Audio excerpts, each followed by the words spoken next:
performing So Alone with GeraldLavert. These are the men at large.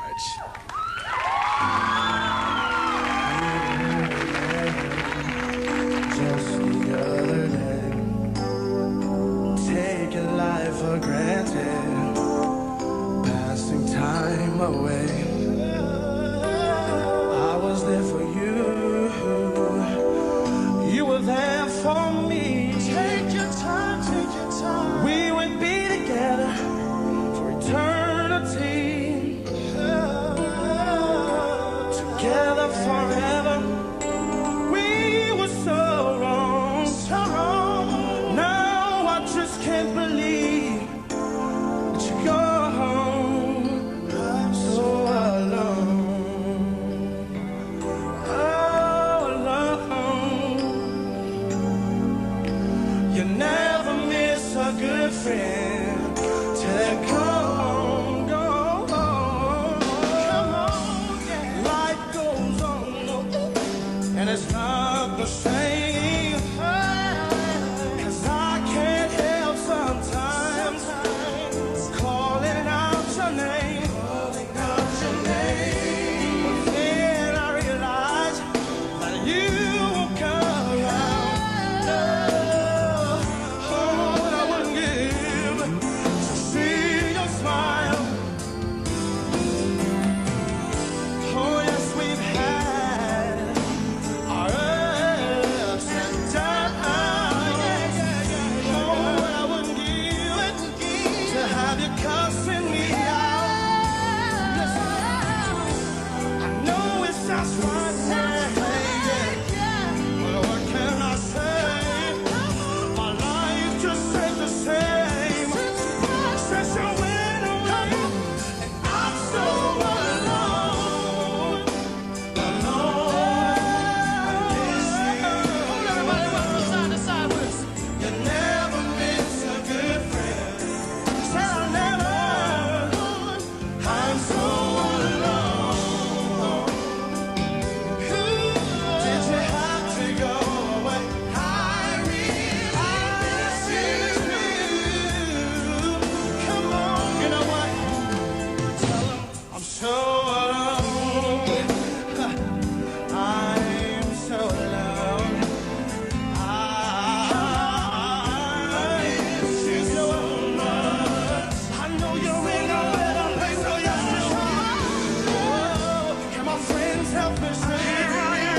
Can my friends help me say? See what could be the shoulder to cry down when you need a good This is you know I'm your best friend, and I love you, said I love you, said I love you, yeah.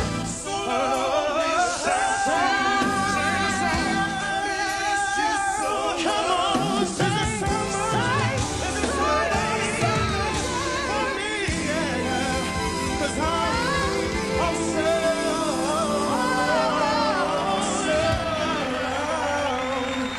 you were there.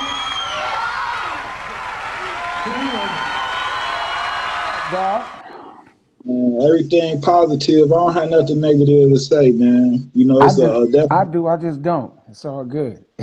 okay, right? So you know, complaining about the negative ain't gonna help. You know what I'm saying? So it's only good to talk about the positive. You know, let's get it. I'm already ready. You know what I'm talking about? I've been waiting on you for about 4 hours. Yeah, okay. Don't do me like that, man.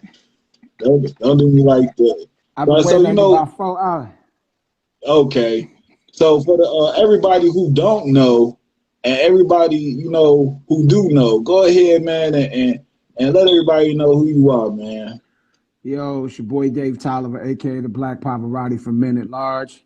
You know, if you're too young to know, ask your mama. What up, Lady George? Hey, that's real, man. Hey, that's Ask what it your do. mammy. Ask your mama, man. Hey, how about we started off about how did you start singing? Like, what did you start singing? You know, Man, What did you I've been singing since I was say? about 4 or 5 years old, man. I started off singing in church in the kids choir. And you know, from there I started doing radio. I'm from Cleveland, Ohio.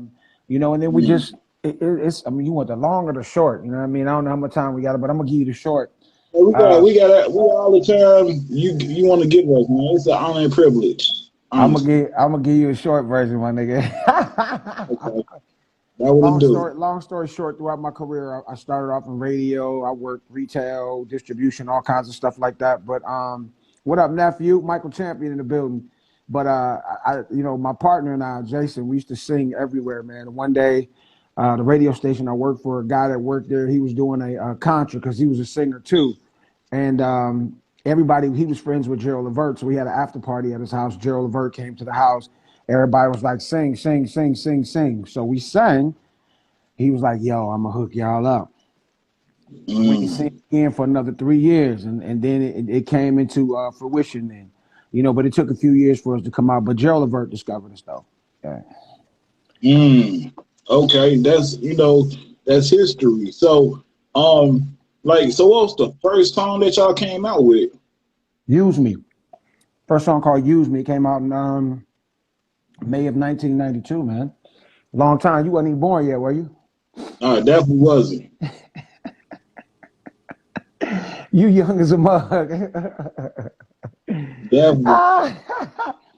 It's all good though. No, 1992, May of 1992, man. It took a minute. You know, a lot of people think because you know, you have a plug or a connect that it's that easy just to throw something out. You know, back then people really cared about what they did in the studio. They took their time and put things together. It was about quality, not quantity. You know what I'm saying? People wonder why some of those artists do an album and it's big and then they don't come back for another 4 or 5 years. But they're taking time. They're taking time to rest, to build, to clear their mind, let their bodies heal from whatever it is, their minds heal, and then, you know, come back with something strong, man. Because you throw out stuff in multiplicity and just real fast all the time, man. I don't believe that you come up with something of quality, man. Just bunching projects, man. I just don't believe that. You know what I'm talking about? I don't believe it. That's real. That's understandable too. So with that being said, what was the song that came after, you know, that song that took off? Because aren't you a platinum? You part of the group that went platinum, correct? Yeah. So the first single was a pretty big record for us too. That was Use Me. The second one was because everybody was still on. They were still going crazy over the Use Me record. So the second record, it did top 40, but it's like 29, top 30. It was called You Me, and it was too close in proximity to what that song was. So then we came with a ballad called Good, and that's when shit started to really, you know, pick off. You know what I mean? Because the record company really didn't know what to do with us, man. Like they was like, who's gonna like two fat dudes? But they was wrong because we set it off. You know, it was different. Two handsome, smelling good dudes, dressed nice, singing their ass off. The ladies was going berserko. So I'm just saying, you know, and then Good came, and then they did a record called So Alone. And So Alone was probably the biggest record of our career. It blew up. It was one of those records that kind of stood the test of time. And, you know, because normally like at the end of the year, like Thanksgiving, they shut down the industry to like the second week of January. So if you have a record that you released in that fourth quarter, and when you come back, it's still sticking, or radio stations are still keeping it in their playlist, then they go hard on it in the first quarter of the next year. Well, that song, it just wouldn't die. It just would not die. That song, I think it kept running for a good 2.5, 3 years, man, and it just wouldn't die. And now it has become everybody's funeral song. Yeah, no, I done sang that damn record about 1,000 funerals, man. Yeah, man. That's real. I mean, like I said, you know, you have made your mark in the music industry. Like you said, I'm not trying to be funny, but did they ever tell you to lose weight? Did they ever tell you to lose weight? So, yeah. Well, they didn't tell us that. They told us to keep it under control, and they told us to stop dancing because when we started, man, we used to dance all the time, but our voices were so prolific. They were like, man, y'all can't do all the dance moves that everybody else is doing, so just do a few dance moves and then sing. But as time went on, we kept getting bigger a little bit, and but it still was big sexy like. But yeah, I know Donnie Simpson. If you hip to a show called Video Soul, and you probably Yeah. you know about that. We Something got on back in there the one day. man. We got on that joint, and he was like, "Don't you know this is unhealthy?" And this, that, and the third, and da da da. We were just sitting on the couch like he was killing us. He was killing us, man. He was like, you know, it being that big. Have you ever thought about this? You ever thought about that? I was like, damn, Daddy. You know, we was all excited to get on there. I mean, he ate us up, man. Literally, he killed us. But I mean, it turned into a sympathy campaign, and you know, it worked out for us, though. It's all good. Okay. Understood. So, what's the wisdom or the knowledge that the late great GeraldLavert give you? What's some wisdom and understanding? And I'm asking this, you know, to help the up and coming singers and artists. You know, like give us some of them great jewels that you didn't get from GeraldLavert that you can pass on to help the next inspiring artists. I think he was always like, when you had trouble doing your stuff, he was like, one thing he always said, don't give nobody your mic. Know who you are, and always go out there and go for the juggler, no matter who it is. Know who you are. Make sure you are you locked and loaded. And then he was like, in the studio, sometimes I would have a hard time, and he would be like, man, we know you can do it, but you got to let the mic know you can do it. And then he said, man, you gotta be a star. If you're gonna be a star, you gotta know how to be the right kind of star. You gotta be, they taught us how to carry ourselves, how to have poise, and to keep out of foolishness while we were out on the road. And even his brother Sean used to go with us all the time, man. So, it was too much stuff to regurgitate at the time, but it was just always something poignant that he would show us or that he would do. You know what I mean? So how long were you with him? Like, how long were y'all together? Around? So we were Gerald from we signed in like 1990. We didn't come out to 92. We left about 96, man, and we decided we wanted to do something different, man. And after that, we ended up did nothing really matriculate. We had got with a couple of investors that put some big money behind us to do some projects, but we never got through them. I can recall we were doing this video for the second album called Let's Talk About It. And, we were sitting in the trailer, and it was just us two, the road manager, and about 20 chicks. If not more. I knew you like that. So if you look at this Let's Talk About It video, it's just us two and all these ladies in the video, and water everywhere. So they in them little tennis skirts, them short suits, the little glowy things, little skirts with the panties under them where you can see. And so, we blew a lot of trees. We blew a lot of trees back then. Too many trees. Handyman, what up? And we was on the trailer, and we was with Hype Williams, one of the dopest of all time. We were one of the first people to work with him. Yeah, man. And so we sitting in the trailer. The girls was in the trailer. We blowing weed, we clowning, we acting silly, you know what I'm saying? Waiting for the next scene to come up.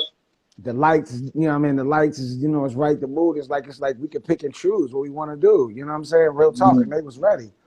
And so all of a sudden, this dude breaks out in a sermon, a full-fledged, like, God standing in the middle of the wheel, the G of the wheel. I'm like, yo, the smoke start clearing, the lights start going up, the chicks start closing their legs and pulling their skirts down so you couldn't see nothing. And I just walked over to him, was like, my nigga, this is our last album. And it was together until now. So, even at that point, I think we both had kind of changed up the direction we wanted to go. I was more into the hip hop and wanted to do some solo stuff. He was being called by God, obviously. And we parted ways, Now, I mean, so the decision to disband from GeraldLavert, was that both y'all come together like as the group, like, hey, we need to leave this? Or it was dumb as fuck too. It was the dumbest shit we ever did. It was the dumbest shit we ever did because okay. I was gonna ask you that, but hey, you said that was the dumbest shit we ever did, man. Because after they saw how much of effect we had on the people, and where people were just rushing to buy and support, and they was going crazy over. I think at first, I think it was a favor they were doing for my dad because he was one of the top programmers in the nation. I think that's what and they wanted all their records played. So it didn't cost them nothing to put us out there like that. Everything was in-house at Gerald in place, so they put it out. And nobody, Right. no, I don't believe that anybody believed that this shit was gonna blow the way that it did, and it blew fast, faster than anybody coming out the city except for maybe Bone. You know, it blew super fast, and you know, we were like, man, we were so hot, man. We was going places. They was trying to pull our clothes and our chains off. They would close down the stores and let us shop, or they would kick us out because we was calling such a ruckus. Man, we was touring all the time. We was going. I mean, dog, it was phenomenal. It was fantastic, and shit, man. That was probably the dumbest thing we ever did was leaving him, because I know they weren't keeping any of the other groups. They were keeping us, and they had another group that they had some records on the Rush Hour 2 soundtrack, but they was only really, you know, jabbing with us, and we blew it. And back then it was honor amongst thieves. Had it been us now, companies would have jumped to sign it. But you got to figure, even if they knew we was getting a raw deal with the contracts, they would have never did that, just because of who Gerald and Eddie were. They weren't crossing those lines because of the respect that all the executives and everybody had, the camaraderie. Like I said, it's honor amongst thieves. So now though, right now it'd be crazy. Right now we'd be on QC or something like that. Doing a duet album with the Migos and Lil Baby featuring with the City Girls. Yeah. Okay. Yeah, picture that shit, right? That's crazy. That's real. That, you know, and that takes a lot of keeping things in a realistic perspective to say that you messed up. You know what I'm saying? To admit where you was wrong. Did you ever go to GeraldLavert and call him and say, "Hey man, we was wrong. I'm sorry." You know, because he gave you an opportunity that a lot of brothers wish they had. So did you ever go back to him and let him know why y'all did it and that you was? Hell no, you know, no. okay. I mean, because we were just in why we did it, but we shouldn't have. Had we known our business, we should have renegotiated our contract instead of just leaving. It's like quitting a job and not having another job nowhere else. That's what it was like. Okay. You know what I'm saying? So niggas stayed unemployed after that. You know, we was gigging real hard. But you know, so then after that, when we separated, you know, I wanted to do hip hop and some solo stuff. I had groups, and you know, I was trying to get them picked up at the label, and you know, it just wasn't working. So my team was like, "Why y'all still got to run? Get another guy." And so I got a guy by the name of Gemini Porter out of Chicago, and him and I toured from 96, 97 till just recently. He just passed away January 17th from COVID pneumonia. Yeah, but in the process, word up, big up Gemini Porter. Love you, brother, miss you. But me and my original partner, me and Jason, had started working on a new album all last summer, man, because I don't want to do any more group projects unless it's me and some different guys and we doing something different.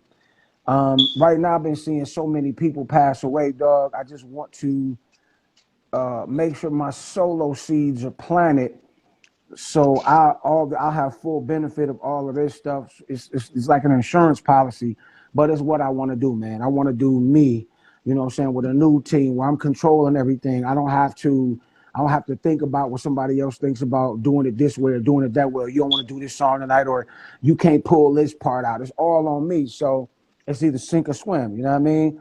And that's where I'm at with it, you know. And I've been seeing so many of my homeboys check out and not completing their missions, man. And God dang it, they're not completing their missions. And I'd be pissed up in heaven somewhere or wherever I end up and not being able to complete my mission. My mission is to be successful solo. I've done pretty good, but I'm ready to take it to the next level. And if I have, you know, extra weight on me, then it's not gonna work. So I'm at, dog. Young man. They're definitely real. So let me ask you this. So what's some artists that you want to work with? you know, on the R&B side or the rap side, you know, but you know, mostly R&B because you know you're a singer. So Oh man, I would what love artists you to see do. coming up you like to work with? I would love to do records with Joe Thomas. Mm. Definitely do a record with him. I would love to sit in the studio with Babyface, let him write me a joint and show me how to sing it. Mm. And I would love to sing something with Brandy or Jasmine Sullivan. And here lately, and I like Ariana Grande. Like that would look really crazy, me doing a record with her. But you know, and rap wise, man, I would love to do a record with Jay-Z. You know, Nas. Rest in peace, my man Prodigy. But Yeah. like, and some of the young cats, I like Lil Baby, I like Polo G, I like Lil Durk. Um, Mm. you know, maybe that. Look, Miss Mulatto, I like Lotto. I remember I met Lotto when she was a little girl and she was doing, you know, doing her thing. I know her mom and dad, and now to see her go from this little girl to this grown ass woman and doing the music she's doing now is it's crazy. Definitely. I told my daughter, I said, I don't know if I could, because my daughter sings and she Mm. sings her ass off.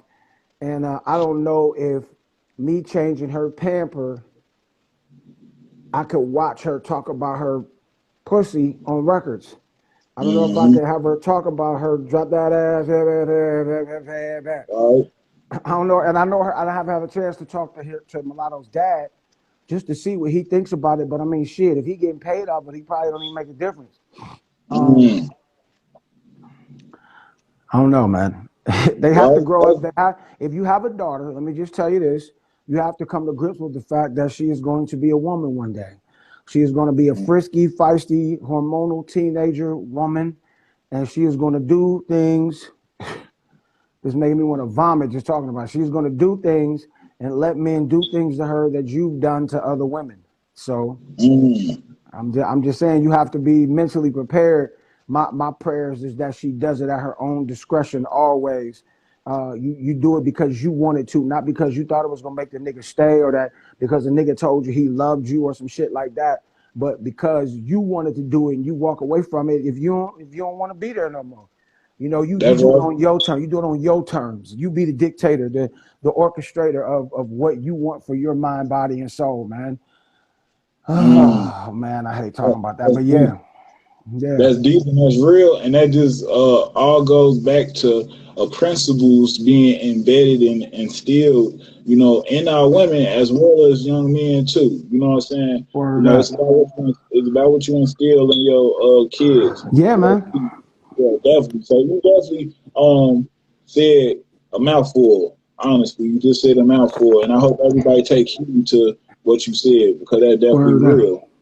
Yeah. So, what was it like meeting Arsenio Hall and being on a Arsenio Hall show? I mean, was Hey, he man. really, funny? Like, Funny, cool, nice, appreciative of every guest. We was on there like 3 times, man. We mm, performed. We performed on there once. We sat in there with the band twice, and that really that's the equivalent of somebody seeing you on a reality TV show now. You know, being on that shit was huge, and I'm sure it was in yeah, part because he's from Cleveland, you mm, know, and him knowing my dad, him knowing Gerald, and knowing Gerald's dad. And I tell you, one day it was crazy. I rode the plane home. We was coming from L.A. It was Minute Large, Bone Thugs and Harmony, Lou Rawls, and mm. Arsenio's mama. I sat right next to her. Let me tell you, but she had to go to the bathroom. She was like, "Baby, don't move." She just climbed over me and went to the Yeah, bathroom. That was crazy. Yeah, man, she was so nice. But yeah, man, he's from Cleveland, Warrensville, and a good guy, very nice in mm, person, and very appreciative of people's talents. What up, Kim? Kia. that's real. So, man, That's real. I've had some great experiences, man. Arsenio is what took us over the top. When Mm, when they did when we did So Alone in Arsenio Hall, that next week in like a day we sold about 60, 70,000 copies that Monday when mm, the week opened back up. Just real fast like that. And that really that really triggered and kept it really going though. But people were already on it though. But that damn So Alone record, man, it won't go away, man.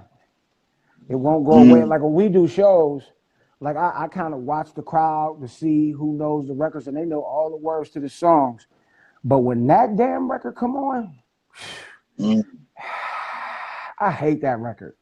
But it's all good. See, love, it's all good. Yeah. So, what did you do after you left GeraldLavert, and after for real, like kind of went to a standstill? Y'all tried to revamp yourself and tried to do different things. So, like, what did you start doing? Because did you put everything that you had into music? I did, but I also, like I said, my dad was one of the top programmers in the nation, so I also worked for the radio station in Cleveland too. I have been working at the radio station since I was 15. So I went on the road, was gone for weeks at a time, and then I came right back home. I didn't chill. I went to the radio station, and I worked overnights at the radio station. I'm 22, 21, 19. I started at 15, and I worked like almost every damn day, and then went back on the road and came back home. I just love money, man, and I wish I'd have saved some of that shit, but it's all good. I'm good now. Is it true? Because when I did some background checking, it does say you're a millionaire. Now, I don't know if you have ever Googled your name or put your name in Google, but it does say you're a millionaire. Okay. I'm not no millionaire, man. I'm fucking with you. I'm good though. I'm good. I'm working my way back up to that level again. Right now, my man handed me and said I was an exotic dancer. I heard that too. Somebody said that too, but we ain't gonna quit playing, man. Okay. What was that? One of your aunties or something like that that said that? So, but damn, where was I'm getting old, bro? Where am I going? What were we saying? What were we talking about? Okay, we was talking about the money. Yes. So right now I'm doing like we have this new Minute Large album that's coming, and man, it's incredible. A lot of times when artists come back from the old, they come back and they sound like they're still stuck in the old. But I can honestly tell you, my man, me and Jason, we haven't missed a beat as far as how we sound together. With some young producers and a couple of established producers. We written and produced, the vocals and all that by my man Jay Sean Champion, who's written for R. Kelly, Charlie Wilson, Usher, everybody. You know what I mean? So that's Jason's brother. So we got that male exotic there. We got some dope stuff, and then I'm doing Southern Soul. I don't know if you know what Southern Soul is. Southern Soul is like R&B and blues mixed together. So artists like Calvin Richardson, Sir Charles, Pokey, people like that. Okay. Man, I'm staking my car. I got a record that's charting right now. It's called Love Like This.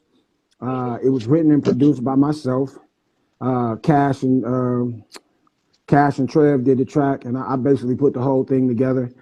And it's called Love Like This, and it's a dope record, man. It's one of them records you put on at the barbecue, and your aunts and your uncles and even the little kids is gonna be jumping around dancing too.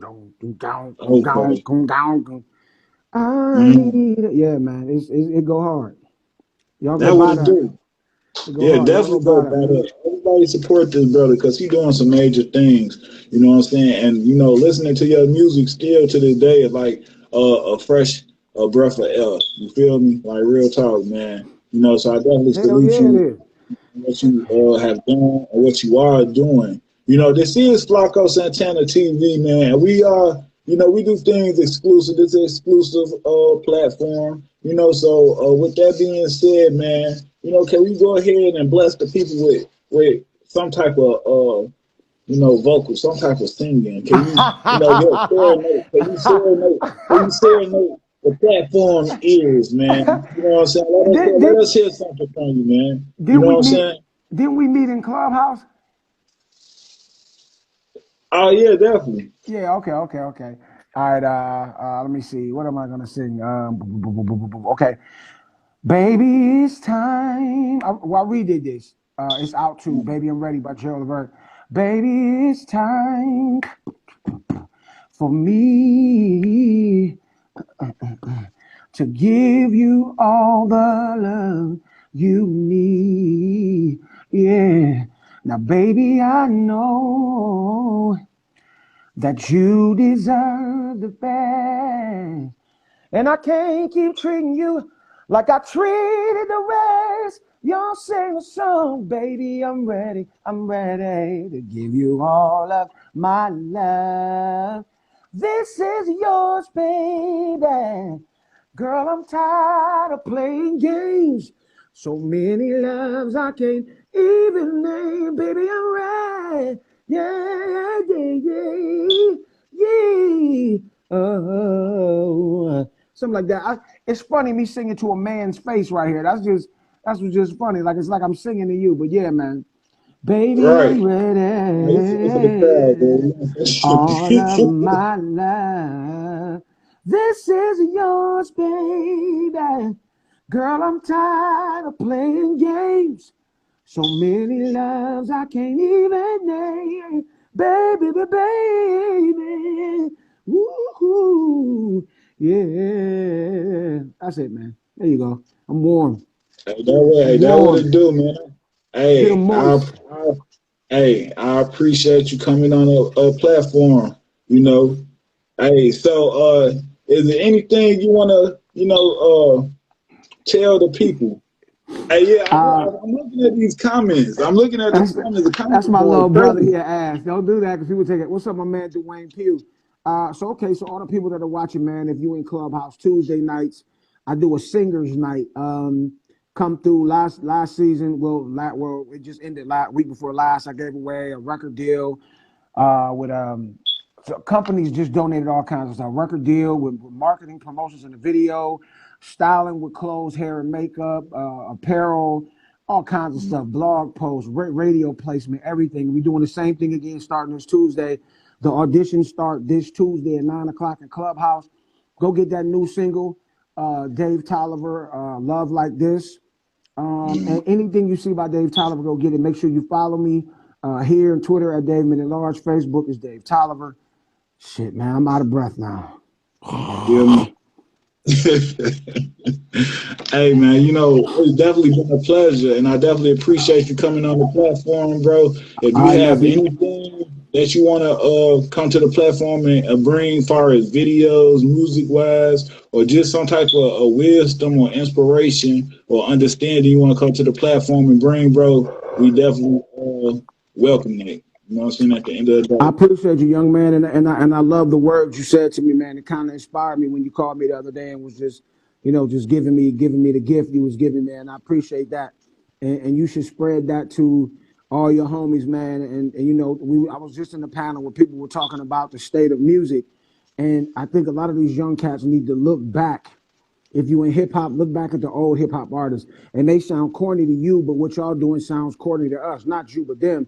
So you kind of gotta, respect. So in order to respect, see where it came from, how it generated, and then for the singers, man, go back and look at the Patti LaBelle's, the OJ's, the Peabo Brysons, the James Ingrams, the GeraldLaverts, the Whitney Houstons. Go back and look at that.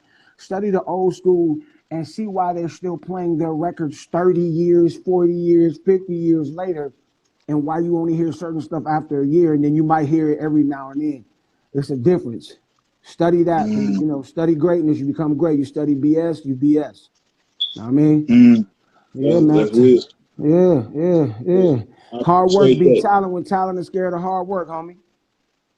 Hey, that's real talk. Just like knowledge don't chase you, you chase knowledge. You feel me? There you go. My man. That's There you real. go. Everybody who wanna see this interview, go subscribe to Flacco Santana TV on YouTube. Go follow the Instagram page. Anything you want to add before we close out, bro? Just make sure y'all follow me, man. Follow me and go follow my daughter too at DNA_14. She got some great stuff coming up at DNA_14. Go follow her. She a monster, man. And on that note, man, I appreciate you, nephew. And that's what it do. We're gonna get on the platform too. We're gonna get on the platform so she can do her thing too. And let it be known, you know what I'm saying? And what she got going on, promote her music as well. You feel me? All right, okay, dog. Most definitely. Okay, peace. Salute, man. Yes, sir. Yes, sir.